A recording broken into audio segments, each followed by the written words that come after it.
ಕಥೆಯು ರೇಮಂಡ್ ಎಂಬ ಅತ್ಯಂತ ಸೋಮಾರಿ ಹುಡುಗನಿಂದ ಶುರುವಾಗುತ್ತದೆ. ಇವನು ಈ ಸಮಯದಲ್ಲಿ ಮೀನು ಹಿಡಿಯುವ ಮೂಡ್ನಲ್ಲಿ ಒಂದು ಕೆರೆಯ ದಂಡೆಯ ಮೇಲೆ ಬಂದು ಕುಳಿತಿದ್ದಾನೆ. ಈಗ ತಾನೇ ಶಾಲೆಯಲ್ಲಿ ರೇಮಂಡ್ನನ್ನು ದಾರುಣವಾಗಿ ಅವಮಾನಿಸಲಾಗಿತ್ತು. ಹಾಗೂ ಈಗ ಅವನು ಎಲ್ಲರಿಗೂ 4-5 ವಿಚಿತ್ರವಾದ ಮೀನುಗಳನ್ನು ಹಿಡಿದು ತೋರಿಸಲು ಬಯಸಿದ್ದನು.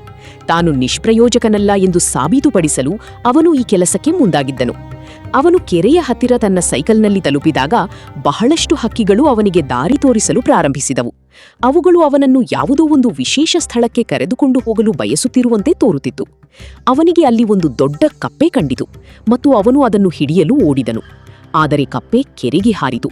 ತನ್ನ ಗಾಳವನ್ನು ನೀರಿಗೆ ಹಾಕಿ ಅವನು ಕೆರೆಯ ದಂಡೆಯ ಮೇಲೆ ಮಲಗಿಕೊಂಡನು. ಆಕಾಶದ ಕಡೆ ನೋಡುತ್ತಾ ಜೋರಾಗಿ ಹೇಳತೊಡಗಿದನು, ಒಂದು ಅದ್ಭುತವಾದ ಪವಾಡ ನಡೆದರೆ ಚೆನ್ನಾಗಿರುತ್ತಿತ್ತು. ನನಗೆ ಬೇಕಾದದ್ದೆಲ್ಲ ಸಿಕ್ಕಿಬಿಟ್ರೆ ಎಷ್ಟು ಮಜಾ ಆಗುತ್ತಿತ್ತು. ಅವನು ಹೀಗೆ ಹೇಳುತ್ತಿದ್ದಂತೆಯೇ ಅವನ ಮೀನುಗಾರಿಕೆಯ ಗಾಳವು ಏಕಾಏಕಿ ಬಲವಾಗಿ ಎಳೆಯಲ್ಪಟ್ಟಿತು. ಒಂದು ವಿಚಿತ್ರ ವಸ್ತುವಿನಲ್ಲಿ ಸಿಕ್ಕಿ ಹಾಕಿಕೊಂಡಿತು. ಅವನು ಅದನ್ನು ಎಳೆಯಲು ಪ್ರಯತ್ನಿಸಿದನು ಮತ್ತು ಗಮನವಿಟ್ಟು ನೋಡಿದಾಗ ಒಂದು ವಿಚಿತ್ರ ಜೀವಿ ಎದುರಿಗೆ ಬಂದಿತು. ರೇಮಂಡ್ ಮರಗಳ ಹಿಂದೆ ಅಡಗಿಕೊಳ್ಳುತ್ತಾ ಅದರ ಹತ್ತಿರ ಹೋಗಲು ಶುರು ಮಾಡಿದನು. ಈ ವಸ್ತು ಏನಿರಬಹುದು ಎಂದು ಅರ್ಥ ಮಾಡಿಕೊಳ್ಳಲು ಅವನು ಬಯಸಿದನು. ಅವನು ಆ ಜೀವದ ಕಡೆಗೆ ಕಲ್ಲೆಸೆದನು. ಆಗ ಅದು ಕಲ್ಲನ್ನು ಹಿಡಿದುಕೊಂಡಿತು. ನಂತರ ಅದು ಮಾತನಾಡಲು ಕೂಡ ಶುರು ಮಾಡಿತು ಮತ್ತು ತನ್ನ ಹೆಸರನ್ನು ಬೈಲಿ ಎಂದು ಹೇಳಿತು. ಹಾಗೂ ನಾನು ಒಂದು ಮಾಂತ್ರಿಕ ಪ್ರಾಣಿ ಎಂದು ಹೇಳಿಕೊಂಡಿತು. ಮೊದಲು ರೇಮಂಡ್ ಭಯಪಟ್ಟನು. ಆದರೆ ನಂತರ ಅವನಿಗೆ ತನ್ನ ಅಜ್ಜಿಯ ಕಥೆ ನೆನಪಾಯಿತು. ಅವಳು ಯಾವಾಗಲೂ ಇಂಥ ಮಾಂತ್ರಿಕ ಪ್ರಾಣಿಗಳ ಕಥೆಯನ್ನು ಹೇಳುತ್ತಿದ್ದಳು. ಅವುಗಳು ತನ್ನ ಯಜಮಾನನ ಪ್ರತಿಯೊಂದು ಇಚ್ಛೆಯನ್ನು ಪೂರೈಸಬಲ್ಲವು. ಇದು ಬಿಲ್ಕುಲ್ ಒಬ್ಬ ಜೀನಿಯ ತರಹವೇ ಇತ್ತು. ಹಾಗಾಗಿ ಈ ಜೀವ ತನಗೆ ತೊಂದರೆ ಕೊಡುವುದಿಲ್ಲ ಎಂದು ಅವನಿಗೆ ಅರ್ಥವಾಯಿತು. ಬೈಲಿಯು ತಾನು ರೇಮಂಡ್ನ ಪ್ರತಿಯೊಂದು ಆಸೆಯನ್ನು ಪೂರೈಸಬಲ್ಲಿ ಎಂದು ಹೇಳಿತು. ರೇಮಂಡ್ಗೆ ಈ ಮಾತಿನ ಮೇಲೆ ನಂಬಿಕೆ ಬರಲಿಲ್ಲ. ಅವನು ಹೇಳಿದನು, ನಿನ್ನಲ್ಲಿ ನಿಜವಾಗಿಯೂ ಶಕ್ತಿ ಇದ್ದರೆ ಒಂದು ಮೀನು ತನ್ನಿಂದ ತಾನೇ ನನ್ನ ಬಕೆಟಿಗೆ ಬಂದು ಬೀಳಲಿ. ರೇಮಂಡ್ ಸ್ವಲ್ಪ ಹೊತ್ತು ಕಾದು ನೋಡಿದನು. ಆದರೆ ಏನೂ ಆಗಲಿಲ್ಲ. ಅದಕ್ಕೆ ಇವನು ಸುಳ್ಳು ಹೇಳುತ್ತಿದ್ದಾನೆ ಎಂದು ಭಾವಿಸಿ ಅಲ್ಲಿಂದ ಹೊರಡಲು ಸಿದ್ಧನಾದನು. ಆಗ ಬೈಲಿ ಹೇಳಿದು, ಮೊದಲು ನೀನು ಒಂದು ಷರತ್ತನ್ನು ಒಪ್ಪಿಕೊಳ್ಳಬೇಕು. ಆ ಷರತ್ತು ಏನೆಂದರೆ ರೇಮಂಡ್ ಇದರ ಬಗ್ಗೆ ಯಾರಿಗೂ ಹೇಳಬಾರದು. ಒಂದು ವೇಳೆ ಜನರಿಗೆ ಗೊತ್ತಾದರೆ ಅವರು ಇದನ್ನು ಹಿಡಿದು ಬಲವಂತವಾಗಿ ತಮ್ಮ ಆಸೆಗಳನ್ನು ಪೂರೈಸಿಕೊಳ್ಳಲು ಶುರು ಮಾಡುತ್ತಾರೆ. ಇದರಿಂದ ಅದರ ಜೀವನ ಹಾಳಾಗುತ್ತದೆ ಎಂದು ಅದು ವಿವರಿಸಿತು. ರೇಮಂಡ್ ಈ ವಿಷಯವನ್ನು ರಹಸ್ಯವಾಗಿರುವುದಾಗಿ ಭರವಸೆ ನೀಡಿದನು. ಇದಾದ ನಂತರ ಬೈಲಿ ತನ್ನ ಮಂತ್ರದಂಡವನ್ನು ಬೀಸಿತು. ಕೆರೆಯ ಎಲ್ಲಾ ಮೀನುಗಳು ಗಾಳಿಯಲ್ಲಿ ತೇಲಲು ಶುರು ಮಾಡಿದವು. ಬೈಲಿ ಹೇಳಿತು, ನಿನಗೆ ಇಷ್ಟ ಬಂದ ಮೀನನ್ನು ಆರಿಸಿಕು. ರೇಮಂಡ್ ಆಯ್ಕೆ ಮಾಡಿದ ಮೀನುಗಳು ಅವನ ಬಕೆಟಿಗೆ ಬಂದು ಬಿದ್ದವು. ನಂತರ ಅವನು, ತಿನ್ನಲು ಏನಾದರೂ ಸಿಕ್ಕರೆ ಚೆನ್ನಾಗಿರುತ್ತಿತ್ತು ಎಂದು ಹೇಳಿದನು. ಅಷ್ಟನ್ನು ಕೇಳುತ್ತಲೇ ಬೈಲಿಯು ರೇಮಂಡ್ಗೆ ಇಷ್ಟವಾದ ಎಲ್ಲಾ ತಿಂಡಿಗಳನ್ನು ಮಂತ್ರದಿಂದ ಸೃಷ್ಟಿಸಿತು. ಅವುಗಳು ಅವನ ಸುತ್ತಲೂ ತಿರಗಲು ಶುರು ಮಾಡಿದವು. ರೇಮಂಡ್ ಒಂದೊಂದಾಗಿ ಎಲ್ಲವನ್ನೂ ಸವಿಯಲು ಆರಂಭಿಸಿದನು. ಊಟ ಮಾಡುತ್ತಾ ರೇಮಂಡ್ ಕನಸು ಕಾಣತೊಡಗಿದನು. ಇನ್ನು ಮುಂದೆ ನಾನು ಏನೂ ಮಾಡುವ ಅಗತ್ಯವಿಲ್ಲ. ನನ್ನ ಜೀವನ ಪೂರ್ತಿ ಆರಾಮವಾಗಿ ಮತ್ತು ಮಜವಾಗಿ ಕಳೆಯುತ್ತೇನೆ ಎಂದುಕೊಂಡನು. ಈಗ ರೇಮಂಡನನ್ನು ಇನ್ನೂ ಚೆನ್ನಾಗಿ ಅರ್ಥ ಮಾಡಿಕೊಳ್ಳಲು ಕಥೆಯು ಸ್ವಲ್ಪ ಹಿಂದಕ್ಕೆ ಹೋಗುತ್ತದೆ. ಈ ಸಮಯದಲ್ಲಿ ರೇಮಂಡ್ ಜಗತ್ತನ್ನು ಉಳಿಸುವ ಕನಸು ಕಾಣುತ್ತಿದ್ದನು. ಭೂಮಿಯ ಮೇಲೆ ಒಂದು ದೊಡ್ಡ ಸಂಕಷ್ಟ ಬಂದಾಗ ರೇಮಂಡ್ ತನ್ನ ಸ್ಪೇಸ್ ಶಿಪ್ನಲ್ಲಿ ಹೋಗಿ ಎಲ್ಲರನ್ನೂ ಉಳಿಸಿದನು. ಆದರೆ ಅಷ್ಟರಲ್ಲಿ ಇದ್ದಕ್ಕಿದ್ದಂತೆ ಅವನಿಗೆ ಅಜ್ಜಿಯ ಧ್ವನಿ ಕೇಳಿಸಿತು ಮತ್ತು ನಮ್ಮ ಹೀರೋ ನಿದ್ದೆಯಿಂದ ಎಚ್ಚರಗೊಂಡನು. ಅವನ ತಂಗಿ ಸೋಫಿ ಕೂಡ ಅವನ ಮೇಲೆ ಕೂಗುತ್ತಿದ್ದಳು, ಶಾಲೆಗೆ ಹೋಗಲು ಏಳಲೇಬೇಕು ಈಗ ಎಂದು.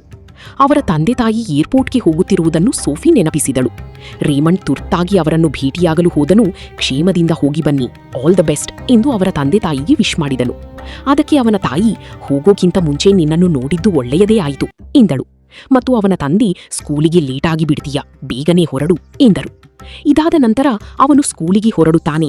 ದಾರಿಯಲ್ಲಿ ತನ್ನ ಸ್ನೇಹಿತರನ್ನು ಭೇಟಿಯಾಗುತ್ತಾನೆ. ಅವನ ಸ್ನೇಹಿತೆ ಸೂಜಿ, ಮ್ಯಾಕ್ಸ್ ಹೋಂವರ್ಕ್ ಮಾಡಿದೀಯಾ ಎಂದು ಕೇಳುತ್ತಾಳೆ. ದೇವರೇ, ಟೀಚರ್ ನನ್ನನ್ನು ತರಗತಿಯಲ್ಲಿ ಕರೆಯದಿದ್ದರೆ ಸಾಕು ಎಂದು ರೇಮಂಡ್ ಅನುಕೊಂಡನು.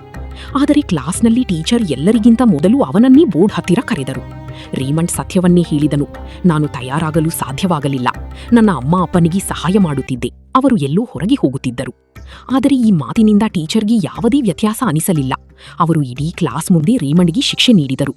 ಓದದೇ ಬಂದರೆ ಏನಾಗುತ್ತದೆ ಎಂದು ಎಲ್ಲ ಮಕ್ಕಳಿಗೆ ತಿಳಿಯಲಿ ಎಂಬುದು ಅವರ ಉದ್ದೇಶವಾಗಿತ್ತು. ಇದು ಮೊದಲ ಬಾರಿ ಏನಾದರೂ ಆಗಲಿಲ್ಲವಲ್ಲ. ರೇಮಂಡ್ ಯಾವಾಗಲೂ ಓದನ್ನು ನಿರ್ಲಕ್ಷಿಸುತ್ತಿದ್ದನು. ಅದಕ್ಕಾಗಿಯೇ ಅವನಿಗೆ ಅಂಕಗಳು ಕೂಡ ಕಡಿಮೆ ಬರುತ್ತಿದ್ದವು. ಬೋರ್ಡ್ ಮೇಲಿರುವ ಅವನ ಹೆಸರಿನ ಮುಂದೆ ಕೇವಲ ಒಂದೇ ಒಂದು ಸ್ಟಾರ್ ಇತ್ತು. ಆದರೆ ರೇಮಂಡ್ ಖುಷಿಯಾಗಿದ್ದನು.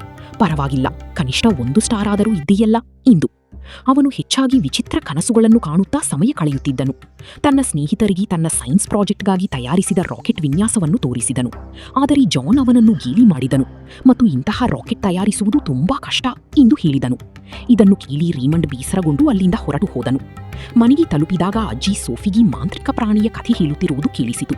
ಅದು ಪ್ರತಿಯೊಂದು ಇಚ್ಛೆಯನ್ನು ಪೂರೈಸಬಲ್ಲದು ಎಂಬ ಕಥೆಯಾಗಿತ್ತು. ರೀಮಂಡ್ ಈ ಕಥೆಯನ್ನು ಎಷ್ಟು ಬಾರಿ ಕೇಳಿದ್ದನೆಂದರೆ ಅದಕ್ಕೆ ಲೆಕ್ಕವೇ ಇರಲಿಲ್ಲ. ಹಾಗಾಗಿ ಅವನು ಅದನ್ನು ನಿರ್ಲಕ್ಷಿಸಿ ತನ್ನ ಕೋಣೆಗೆ ಹೋದನು. ಅವನು ಒಂದೆಡೆ ಕುಳಿತು ಹೋಂವರ್ಕ್ ಮಾಡಲು ಬಹಳ ಪ್ರಯತ್ನಿಸಿದನು. ಆದರೆ ಪದೇ ಪದೇ ನಿದ್ದೆ ಬರುತ್ತಿತ್ತು. ನಂತರ ಅವನು ಮೀನು ಹಿಡಿಯಲು ಅದೇ ಕೆರೆಗೆ ಹೋದನು. ಎಲ್ಲಿಂದ ಈ ಕಥೆ ಶುರುವಾಗಿತ್ತೋ ಅಲ್ಲಿಗೆ.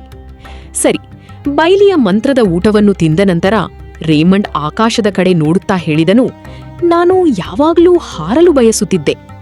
ಇಷ್ಟನ್ನು ಕೇಳಿದ ತಕ್ಷಣ ಬೈಲಿಯು ಸ್ವಲ್ಪ ದೂರ ಹೋಗಿ ಮಂತ್ರದಿಂದ ಒಂದು ವಿಮಾನವನ್ನು ಸೃಷ್ಟಿಸಿ ಹೇಳಿತು, ಮಾಸ್ಟರ್, ಇದರಲ್ಲಿ ಕುಳಿತುಕೊಳ್ಳಿ. ಬೈಲಿ ಪೈಲಟ್ ಸೀಟಿನಲ್ಲಿ ಕುಳಿತು ವಿಮಾನವನ್ನು ಹಾರಿಸಿತು ಮತ್ತು ಆಕಾಶದಿಂದ ತನ್ನ ನಗರವನ್ನು ನೋಡಿ ರೀಮಂಡ್ ತುಂಬಾ ಖುಷಿಪಟ್ಟನು. ಅವನು ಆಕಾಶದಲ್ಲಿ ಹಕ್ಕಿಗಳ ಜೊತೆ ಹಾರುತ್ತಿದ್ದನು. ರೀಮಂಡ್ನ ಕನಸಿನ ಪ್ರಪಂಚ ಈಗ ನಿಜವಾಗತೊಡಗಿತ್ತು. ಅವನು ಬೈಲಿಗೆ ಹೇಳಿದನು, ನನ್ನನ್ನು ಶಾಲೆಗೆ ಕರೆದುಕೊಂಡು ಹೋಗು. ನಾನು ನನ್ನ ಗೆಳೆಯರಿಗೆ ಹಿಡಿದ ಮೀನುಗಳನ್ನು ತೋರಿಸಬೇಕು. ಶಾಲೆಗೆ ತಲುಪಿ ಅವನು ಶಾನ್ ಮತ್ತು ಡಾನ್ಗೆ ಮೀನುಗಳನ್ನು ತೋರಿಸಿದನು. ಅವರಿಬ್ಬರೂ ತುಂಬಾ ಇಂಪ್ರೆಸ್ ಆದರು. ಅವನು ಆ ಮೀನುಗಳನ್ನು ಪ್ರೊಫೆಸರ್ ಲೂ ಅವರಿಗೂ ತೋರಿಸಿದನು. ನಂತರ ಅವುಗಳನ್ನು ಮನೆಗೆ ತಂದು ಅಕ್ವೇರಿಯಂನಲ್ಲಿ ಇಟ್ಟನು. ಮನೆಯಲ್ಲಿ ಅವನು ಬೈಲಿಯ ಜೊತೆ ಮಾತನಾಡುತ್ತಿದ್ದಾಗ ಇದ್ದಕ್ಕಿದ್ದಂತೆ ಸೋಫಿ ಕೋಣೆಗೆ ಬಂದಳು. ನೀನು ಯಾರ ಜೊತೆ ಮಾತನಾಡುತ್ತಿದ್ದೀಯಾ ಎಂದು ಅವಳು ಕೇಳಿದಳು. ರೀಮಂಡ್ ತಕ್ಷಣ ಒಂದು ಸುಳ್ಳು ಹೇಳಿದನು. ನಿನಗೆ ಗೊತ್ತಲ್ಲ, ನಾನು ಸ್ವಲ್ಪ ವಿಚಿತ್ರ, ನನ್ನಷ್ಟಕ್ಕೆ ನಾನೇ ಮಾತನಾಡುತ್ತಿದ್ದೆ ಎಂದನು. ಆದರೆ ಸೋಫಿ ನಂಬಲಿಲ್ಲ ಮತ್ತು ಆ ಕೋಣೆಯಲ್ಲಿ ಯಾರೋ ಇದ್ದಾರೆ ಎಂದು ಹುಡುಕಲು ಶುರು ಮಾಡಿದಳು. ಸೋಫಿ ಬೆಡ್ ಕೆಳಗೆ ನುಗ್ಗಿ ಬೈಲಿಯನ್ನು ಹಿಡಿಯಲು ಪ್ರಯತ್ನಿಸಿದಳು. ಬೈಲಿ ಕೂಡ ತಪ್ಪಿಸಿಕೊಂಡು ಓಡುತ್ತಿತ್ತು. ಸೋಫಿ ಅದರ ಕಡೆಗೆ ಕೈ ಹಾಕಿದಳು ಮತ್ತು ತಾನು ಬೈಲಿಯನ್ನು ಹಿಡಿದೆ ಎಂದುಕೊಂಡಳು. ಆದರೆ ಅದು ಅಜ್ಜಿಯ ಕಾಲು ಆಗಿತ್ತು. ಇದರ ನಂತರ ಅಜ್ಜಿ ಅವಳನ್ನು ಬೆಡ್ ಕೆಳಗಿನಿಂದ ಹೊರಗೆ ಕರೆದು ತನ್ನ ಜೊತೆ ಕೆಳಗೆ ಕರೆದುಕೊಂಡು ಹೋದರು. ಅವರು ಹೋದ ಮೇಲೆ ರೀಮಂಡ್ ಬೈಲಿಯನ್ನು ಹುಡುಕಿದನು. ಬೈಲಿ ಕಂಬಳಿಯ ಕೆಳಗೆ ಮಲಗಿತ್ತು. ಮರುದಿನ ಬೆಳಿಗ್ಗೆ ರೀಮಂಡ್ ಲೈಬ್ರರಿಗೆ ಹೋದನು ಮತ್ತು ಹಾನಾ ಬಳಿ ಒಂದು ಪುಸ್ತಕ ಕೇಳಿದನು. ಆದರೆ ಆ ಪುಸ್ತಕ ಸಿಗುವುದಿಲ್ಲ ಎಂದು ಹಾನಾ ಹೇಳಿದಳು. ಯಾಕಂದರೆ ಅವಳು ಇಷ್ಟಪಡುವ ಫ್ರೆಡ್ ಎಂಬುವವನು ಆ ಪುಸ್ತಕವನ್ನು ಮೊದಲೇ ರಿಸರ್ವ್ ಮಾಡಿದ್ದನು. ರೀಮಂಡ್ ಹೇಳಿದನು, ನೋಡು ಹಾನಾ, ಆ ಪುಸ್ತಕ ನನಗೆ ತುಂಬಾ ಮುಖ್ಯವಾಗಿದೆ. ಬಯಾಲಜಿ ಟೆಸ್ಟ್ ಇದೆ, ಅದಕ್ಕೆ ತಯಾರಾಗಬೇಕು. ಇಲ್ಲದಿದ್ದರೆ ಈ ಬಾರಿಯೂ ಶಿಕ್ಷೆ ಸಿಗುತ್ತದೆ ಎಂದು ಅವನು ಚಿಂತೆಗೀಡಾದನು. ಆಗ ಬೈಲಿ ಸಹಾಯ ಮಾಡಲು ನಿರ್ಧರಿಸಿತು. ಅದು ತನ್ನ ಮಾಂತ್ರಿಕ ಶಕ್ತಿಯಿಂದ ಆ ಪುಸ್ತಕವನ್ನು ನೇರವಾಗಿ ರೀಮಂಡ್ನ ಬ್ಯಾಗ್ಗೆ ತಲುಪಿಸಿತು. ಆ ಪುಸ್ತಕ ತನ್ನ ಬ್ಯಾಗ್ನಲ್ಲಿ ಇರುವುದನ್ನು ನೋಡಿ ರೀಮಂಡ್ ಗಾಬರಿಗೊಂಡನು. ಈ ಪುಸ್ತಕ ತನ್ನ ಬಳಿ ಇದೆ ಎಂದು ಯಾರಿಗಾದರೂ ತಿಳಿದರೆ ತನಗೆ ಶಿಕ್ಷೆಯಾಗಬಹುದು ಎಂದು ಅವನು ಹೆದರಿದನು. ಅಷ್ಟರಲ್ಲಿ ಇದ್ದಕ್ಕಿದ್ದಂತೆ ಶಾನ್ ಹಿಂದಿನಿಂದ ಬಂದನು ಮತ್ತು ರೀಮಂಡ್ ಧಮಕ್ಕನೆ ಹೆದರಿದನು. ಶಾನ್ ಅವನನ್ನು ಚೆಸ್ ಆಡಲು ಕರೆದನು. ರೀಮಂಡ್ ಹೇಳಿದನು, ನನಗೆ ಮೊದಲು ಒಂದು ಮುಖ್ಯ ಕೆಲಸವಿದೆ. ಅವನು ಆ ಪುಸ್ತಕವನ್ನು ಗುಟ್ಟಾಗಿ ಲೈಬ್ರರಿಯಿಂದ ಹೊರಗೆ ಎಸೆದನು ಮತ್ತು ಬೈಲಿಗೆ ಹೇಳಿದನು, ಇದನ್ನು ಹಾರಿಸಿಕೊಂಡು ಹೋಗಿ ವಾಪಸ್ಸಿಟ್ಟು ಬಾ. ಇದಾದ ನಂತರ ಅವನು ಶಾನ್ ಜೊತೆ ಚೆಸ್ ಆಡಲು ಕುಳಿತನು. ಚೆಸ್ ಆಡುತ್ತಿರುವಾಗ ರೇಮಂಡ್ ತಮಾಷೆಯಾಗಿ ಹೇಳಿದನು, ಮಗನೇ, ಇಂದು ನಿನ್ನನ್ನು ಸೋಲಿಸುತ್ತೇನೆ. ನಿನ್ನ ರಾಜ ರಾಣಿ ಎಲ್ಲವನ್ನೂ ತಿಂದು ಹಾಕುತ್ತೇನೆ ನೋಡು. ಆದರೆ ಬೈಲಿಗೆ ಇವನು ನಿಜವಾಗಿಯೂ ರಾಜ ಮತ್ತು ರಾಣಿಯನ್ನು ತಿನ್ನಲು ಬಯಸುತ್ತಿದ್ದಾನೆ ಎಂದು ಅನಿಸಿತು ಮತ್ತು ಅದು ಅವನ ಇಚ್ಛೆಯನ್ನು ಪೂರೈಸಿತು. ತಕ್ಷಣವೇ ರೇಮಂಡ್ ನಿಜವಾಗಿಯೂ ಚೆಸ್ನ ಎಲ್ಲಾ ಕಾಯಿಗಳನ್ನು ನುಂಗಿಬಿಟ್ಟನು. ಈಗ ಅವನು ಅವುಗಳನ್ನು ಹೊರಗೆ ಹಾಕಲು ತಕ್ಷಣ ಹೊರಗೆ ಓಡಿದನು. ಇದೇ ಸಮಯದಲ್ಲಿ ಸೈನ್ಸ್ ಪುಸ್ತಕ ಗಾಳಿಯಲ್ಲಿ ಹಾರುತ್ತಿರುವುದನ್ನು ಅವನು ಕಂಡನು. ಅವನು ಅದನ್ನು ಹಿಡಿಯಲು ಹಿಂದೆ ಓಡಿದನು, ಆದರೆ ಸಾಧ್ಯವಾಗಲಿಲ್ಲ. ಆಗ ಬೈಲಿ ಒಂದು ಹಾರುವ ಟೋಪಿಯನ್ನು ಬಳಸಿ ಆ ಪುಸ್ತಕವನ್ನು ಬೆನ್ನಟ್ಟುವಂತೆ ಹೇಳಿತು. ಆದರೆ ಅವರಿಬ್ಬರೂ ನೇರವಾಗಿಯೂ ಫಿಟ್ನೆಸ್ ರೂಮ್ನ ಸ್ವಿಮ್ಮಿಂಗ್ ಪೂಲ್ಗೆ ಬಿದ್ದರು. ರೀಮಂಡ್ ಅಲ್ಲಿಗೆ ತಲುಪಿದಾಗ ಏನೂ ಯೋಚಿಸದೆ ನೀರಿಗೆ ಜಿಗಿದನು ಮತ್ತು ಪುಸ್ತಕವನ್ನು ಹಿಂಬಾಲಿಸಿ ಅದನ್ನು ಹಿಡಿದುಕೊಂಡನು. ಕೋಚ್ ರೀಮಂಡ್ ಇಷ್ಟು ವೇಗವಾಗಿ ಈಜುತ್ತಿರುವುದನ್ನು ಗಮನಿಸಿದರು. ಅವನ ವೇಗವನ್ನು ನೋಡಿ ಅವರು ತುಂಬಾ ಇಂಪ್ರೆಸ್ ಆದರು. ಅವರು ರೀಮಂಡ್ಗೆ ತಮ್ಮ ಸ್ವಿಮ್ಮಿಂಗ್ ಟೀಮ್ ಸೇರುವಂತೆ ಆಫರ್ ನೀಡಿದರು. ಈಗಂದರೆ ತಂಡದಲ್ಲಿ ಒಂದು ಸ್ಥಾನ ಖಾಲಿ ಇತ್ತು ಮತ್ತು ಕೆಲವು ವಾರಗಳ ನಂತರ ಸ್ಪರ್ಧೆ ಇತ್ತು. ರೀಮಂಡ್ ತಕ್ಷಣ ಒಪ್ಪಿಕೊಂಡನು. ತನ್ನ ಬಟ್ಟೆ ಒಣಗುವವರೆಗೆ ಕಾಯುತ್ತಿರುವಾಗ ರೀಮಂಡ್ ಯೋಚಿಸತೊಡಗಿದನು. ನಮ್ಮ ತಂಡ ಸ್ವಿಮ್ಮಿಂಗ್ ಚಾಂಪಿಯನ್ಶಿಪ್ ಗೆಲ್ಲಲು ಸಾಧ್ಯವೇ ಎಂದು ಕೇಳಿದನು. ಬೈಲಿ ತಕ್ಷಣ ಹೇಳಿತು, ನಾಗರುವವರೆಗೆ ನೀನು ಯಾವಾಗಲೂ ಗೆಲ್ಲುತ್ತೀಯ. ರಾತ್ರಿ ರೀಮಂಡ್ ಮಲಗಿದ್ದಾಗ ಬೈಲಿ ಅವನ ಕೋಣೆಯನ್ನು ಸ್ವಚ್ಛಗೊಳಿಸಿತು. ಅವನ ಕೊಳಕಾದ ಬಟ್ಟೆಗಳನ್ನು ಬುಟ್ಟಿಯಲ್ಲಿ ಇಟ್ಟು ಸ್ವಚ್ಛ ಬಟ್ಟೆಗಳನ್ನು ಅಲ್ಮಾರಿಯಲ್ಲಿ ಜೋಡಿಸಿತು ಮತ್ತು ಶಾಲೆಯ ಸಾಮಗ್ರಿಗಳನ್ನು ಕೂಡ ಸರಿಯಾಗಿ ಇಟ್ಟಿತು. ಎಲ್ಲವನ್ನೂ ಸರಿಪಡಿಸಿದ ನಂತರ ಬೈಲಿ ವಿಶ್ರಾಂತಿ ಪಡೆಯಲು ಹೋಯಿತು. ಮರುದಿನ ಬೆಳಿಗ್ಗೆ ಅದು ರೀಮಂಡ್ನನ್ನು ಬೇಗ ಎಬ್ಬಿಸಿತು, ಶಾಲೆಗೆ ತಡವಾಗಬಾರದು ಎಂದು. ಅಜ್ಜಿ ರೀಮಂಡ್ ತನ್ನಷ್ಟಕ್ಕೆ ತಾನೇ ಎದ್ದು ನಾಷ್ಟ ಮಾಡುತ್ತಿರುವುದನ್ನು ಕಂಡು ತುಂಬಾ ಖುಷಿಪಟ್ಟರು. ರೀಮಂಡ್ ಈಗ ಸುಧಾರಿಸುತ್ತಿದ್ದಾನೆ ಎಂದು ಅವರಿಗೆ ಅನಿಸಿತು. ಮೊದಲ ಬಾರಿಗೆ ರೀಮಂಡ್ ಶಾಲೆಗೆ ಹೋಗಲು ಗಡಿಬಿಡಿ ಪಡಬೇಕಾಗಿ ಬರಲಿಲ್ಲ. ಅಂದು ಬಿಸಿಲು ತುಂಬಾ ಹೆಚ್ಚಾಗಿತ್ತು. ಏನಾದರೂ ಮಾಡಬೇಕು ಎಂದು ಬೈಲಿಗೆ ಅನಿಸಿತು. ಹಾಗಾಗಿ ಅದು ರೀಮಂಡ್ಗೆ ಬೆವರುವ ಮುನ್ನವೇ ಶಾಲೆ ತಲುಪುವಂತೆ ಸೈಕಲನ್ನು ಜೋರಾಗಿ ಓಡಿಸಿತು. ಬೈಲಿಯ ಸಹಾಯದಿಂದ ರೀಮಂಡ್ ನಿಧಾನವಾಗಿ ಕ್ಲಾಸ್ನಲ್ಲಿ ಚೆನ್ನಾಗಿ ಓದಲು ಶುರು ಮಾಡಿದನು ಮತ್ತು ಪ್ರೊಫೆಸರ್ ಲಿಯು ಕೂಡ ಅವನ ಪ್ರಗತಿಯನ್ನು ನೋಡಿ ಪ್ರಭಾವಿತರಾದರು. ಅವನು ಒಬ್ಬ ಉತ್ತಮ ವಿದ್ಯಾರ್ಥಿಯಾಗತೊಡಗಿದನು. ಪರೀಕ್ಷೆಗಳಲ್ಲಿ ಕೂಡ ಅವನ ಅಂಕಗಳು ಸುಧಾರಿಸಿದವು. ಈಜುವ ಅಭ್ಯಾಸದಲ್ಲೂ ಬೈಲಿ ಅಡಗಿಕೊಂಡು ಅವನಿಗೆ ಸಹಾಯ ಮಾಡುತ್ತಿತ್ತು. ಅದು ನೀರಿನ ಒಳಗಿದ್ದು ರೀಮಂಡ್ ವೇಗವಾಗಿ ಈಜಲು ಸಹಾಯ ಮಾಡುತ್ತಿತ್ತು. ರೀಮಂಡ್ ರೆಕಾರ್ಡ್ ಸಮಯದಲ್ಲಿ ಈಜಿ ಮುಗಿಸಿದಾಗ ಕೋಚ್ಗೆ ನಂಬಲೇ ಸಾಧ್ಯವಾಗಲಿಲ್ಲ. ಅವರು ರೀಮಂಡ್ನನ್ನು ತುಂಬಾ ಹೊಗಳಿದರು. ಅಂದು ಸಂಜೆ ಊಟವಾದ ನಂತರ ರೀಮಂಡ್ ತನ್ನ ರಾಕೆಟ್ ಡ್ರಾಯಿಂಗ್ ನೋಡಿದನು. ಅದನ್ನು ಅವನು ಶಾಲೆಯ ಸೈನ್ಸ್ ಪ್ರಾಜೆಕ್ಟ್ಗಾಗಿ ಮಾಡಿದ್ದನು. ಜಾನ್ ಹೇಳಿದ್ದು ಸರಿ ಎಂದು ಅವನಿಗೆ ಈಗ ಅರ್ಥವಾಯಿತು. ಆ ರಾಕೆಟ್ ಮಾಡುವುದು ನಿಜಕ್ಕೂ ಕಷ್ಟವಾಗಿತ್ತು. ಅವನ ಸ್ನೇಹಿತರು ಇಂತಹ ವಿನ್ಯಾಸವನ್ನು ನೋಡಿರಲೂ ಸಾಧ್ಯವಿಲ್ಲ. ಸಹಪಾಠಿಗಳೆಲ್ಲರೂ ಅವನನ್ನು ಹೊಗಳಲು ಶುರು ಮಾಡಿದರು. ಆ ರೋಬೋಟ್ ನೋಡಿ ಎಲ್ಲರೂ ಆಶ್ಚರ್ಯಚಕಿತರಾದರು. ಆದರೆ ಡಾನ್ ರೇಮಂಡ್ನ ರೋಬೋಟ್ಗೆ ಚಾಲೆಂಜ್ ಹಾಕಿದನು ಮತ್ತು ಇಬ್ಬರ ರೋಬೋಟ್ಗಳ ನಡುವೆ ಸ್ಪರ್ಧೆ ನಡೆಯಿತು. ಬೈಲಿ ತನ್ನ ದೇಹವನ್ನು ಹೇಗೆ ಚಲಿಸುತ್ತಿತ್ತೋ ರೋಬೋಟ್ ಕೂಡ ಹಾಗೆಯೇ ಚಲಿಸುತ್ತಿತ್ತು. ಈ ಸ್ಪರ್ಧೆಗಾಗಿ ಬೈಲಿ ಒಂದು ಕಪ್ಪೆಯನ್ನು ಎದುರಿಗೆ ತಂದಿತು. ಹಾಗಾಗಿ ಅದು ಹೋರಾಟದ ಫೀಲಿಂಗ್ ಪಡೆಯಲು ಸಾಧ್ಯವಾಯಿತು. ಅವುಗಳು ಕಪ್ಪೆಯ ಜೊತೆ ಹೋರಾಡಿದಂತೆಯೇ ಇಬ್ಬರ ರೋಬೋಟ್ಗಳು ಹೋರಾಡಿದವು ಮತ್ತು ಈ ರೀತಿ ಮಂತ್ರದ ಸಹಾಯದಿಂದ ರೇಮಂಡ್ನ ರೋಬೋಟ್ ಡಾನ್ನ ರೋಬೋಟನ್ನು ಸೋಲಿಸಿತು. ಆದರೆ ಸಹಪಾಠಿಯೊಬ್ಬರು ಆ ರೋಬೋಟನ್ನು ಮುಟ್ಟಿದ ತಕ್ಷಣ ಅದು ಅಲುಗಾಡಲು ಶುರುಮಾಡಿ ಕೆಲಸ ಮಾಡುವುದನ್ನು ನಿಲ್ಲಿಸಿತು. ಒಂದು ರೀತಿಯಲ್ಲಿ ಅದು ಮುರಿದೇ ಹೋಗಿತ್ತು. ಇದನ್ನು ನೋಡಿ ರೇಮಂಡ್ ತುಂಬಾ ಕೋಪಗೊಂಡನು. ಅವನು ಬೈಲಿಗೆ ಹೇಳಿದನು, ಇಷ್ಟು ದಡ್ಡ ರೋಬೋಟನ್ನು ಯಾರು ಮಾಡುತ್ತಾರೆ? ಮತ್ತು ತಕ್ಷಣ ಆ ರೋಬೋಟನ್ನು ಸರಿಪಡಿಸುವಂತೆ ಹೇಳಿದನು. ನಂತರ ಮನೆಗೆ ಮರಳುವಾಗ ಇಬ್ಬರೂ ಒಂದು ಆಟಿಕೆ ಅಂಗಡಿಯ ಮುಂದೆ ಹಾದು ಹೋದರು. ಅಲ್ಲಿ ಒಳಗೆ ಹೋಗಿ ಏನಿದೆ ಎಂದು ನೋಡೋಣ ಎಂದು ಅವರು ಯೋಚಿಸಿದರು. ರೀಮಂಡ್ ಒಳಗೆ ಹೋದ ತಕ್ಷಣ ಅವನ ಕಣ್ಣುಗಳು ಹೊಳೆಯತೊಡಗಿದವು. ಅಲ್ಲಿ ರಿಮೋಟ್ ಕಂಟ್ರೋಲ್ ಹೆಲಿಕಾಪ್ಟರ್ ಮತ್ತು ವಿಚಿತ್ರವಾದ ಹೊಸ ತರಹದ ರೋಬೋಟ್ಗಳಿದ್ದವು. ರೀಮಂಡ್ ಎಷ್ಟು ಖುಷಿಯಾದನೆಂದರೆ ತನ್ನ ಸಂತೋಷವನ್ನು ತಡೆದುಕೊಳ್ಳಲು ಸಾಧ್ಯವಾಗಲಿಲ್ಲ. ಆಗಲೇ ಇದ್ದಕ್ಕಿದ್ದಂತೆ ಅವನಿಗೆ ಡಾನ್ ಎದುರಾದನು.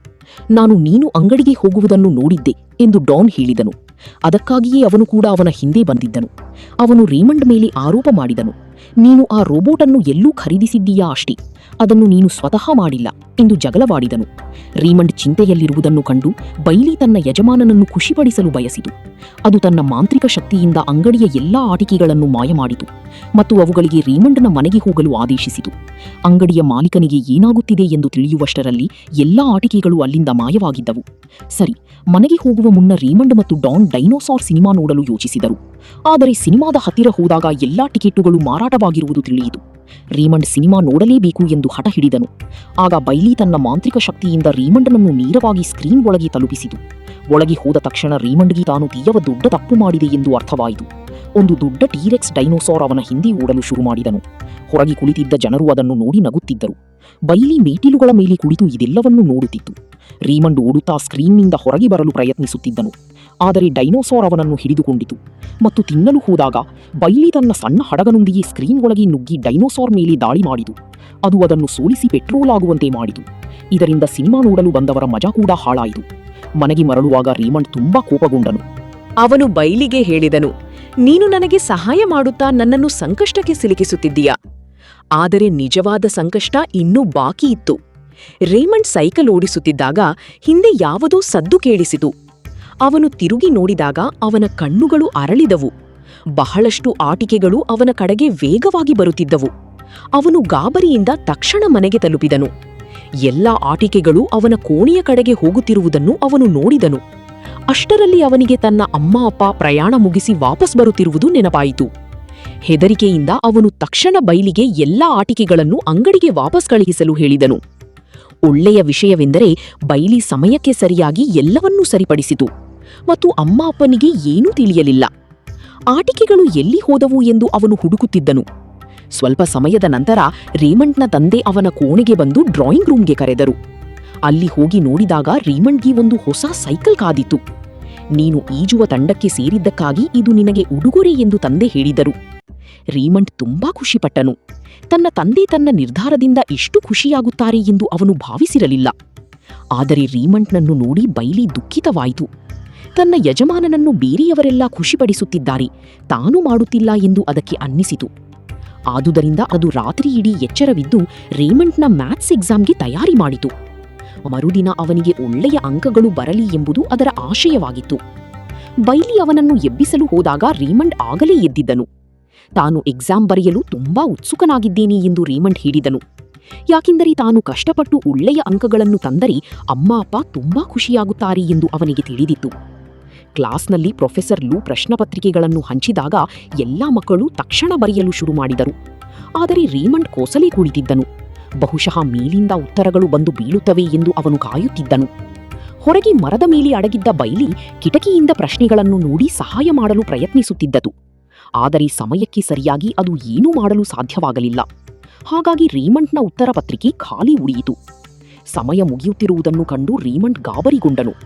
ಆಗ ಸೂಜಿ ಎಂಬ ಹುಡುಗಿ ಎಲ್ಲಾ ಉತ್ತರಗಳನ್ನು ಬರೆದಿರುವುದನ್ನು ಅವನು ಗಮನಿಸಿದನು. ಬೈಲಿ ತನ್ನ ಮಾಂತ್ರಿಕ ಶಕ್ತಿಯಿಂದ ಸೂಜಿಯ ಉತ್ತರಗಳನ್ನು ರೇಮಂಡ್ನ ಪತ್ರಿಕೆಗೆ ವರ್ಗಾಯಿಸಿತು. ಹಾಗಾಗಿ ಸೂಜಿಯ ಪತ್ರಿಕೆ ಖಾಲಿಯಾಯಿತು. ಸೂಜಿ ತನ್ನ ಖಾಲಿ ಪತ್ರಿಕೆಯನ್ನು ನೀಡಿದಾಗ ಪ್ರೊಫೆಸರ್ ಲೂ ಅವರಿಗೆ ಅನುಮಾನ ಬಂದದು.